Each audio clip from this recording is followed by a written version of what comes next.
Pay কমিশনের report কবে নাগাদ জমা পড়তে পারে। এবার সেই রিপোর্ট জমা পড়ার পর রোপা তৈরি হবে। এটা কাদের জন্য বলছি? যে কেন্দ্রীয় সরকারি কর্মচারীদের অষ্টম বেতন কমিশন। এবার যদি বলেন যে তার সঙ্গে আমাদের এই রাজ্যের ক্ষেত্রে রিলেশন কি, অবশ্যই আপনারা এর মধ্যে একটি রিলেশন আছে।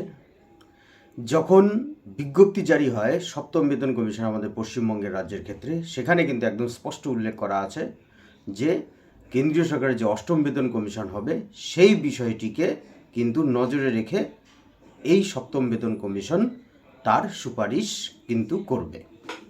যার দরুন আপনাদের সঙ্গে এই বিষয়টি শেয়ার করছি যে অষ্টম বেতন কমিশনের রিপোর্ট কবে নাগাদ জমা পড়বে। আজকে কেন্দ্রীয় সরকারের পক্ষ থেকে যে অর্থ দপ্তরের প্রতিমন্ত্রী আছেন তিনি একদম পরিষ্কার করে বলে দিয়েছেন যে সময় দেওয়া হয়েছে সেই সময়ের মধ্যেই রিপোর্ট প্রকাশিত হবে, অর্থাৎ এপ্রিল মাস 2027-এর মধ্যে রিপোর্ট প্রকাশিত হয়ে যাবে এবং তারপর বেতন পেতে শুরু করবেন অষ্টম বেতন কমিশন অনুযায়ী।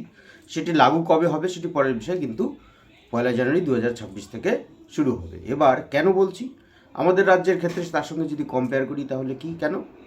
এর কারণ হচ্ছে যেহেতু কেন্দ্রীয় সরকারের যে বেতন কমিশন সেই বেতন কমিশনের সুপারিশগুলো কিন্তু আমাদের এই রাজ্যের ক্ষেত্রে কনসিডার করার কথা বলা হয়েছে, যার দরুন সেই রিপোর্ট প্রকাশ হওয়ার পর বা সেখান থেকে যে তথ্যগুলো আসবে সেই তথ্যের উপর নির্ভর করে কিন্তু আমাদের রাজ্যের রিপোর্ট প্রকাশিত হবে।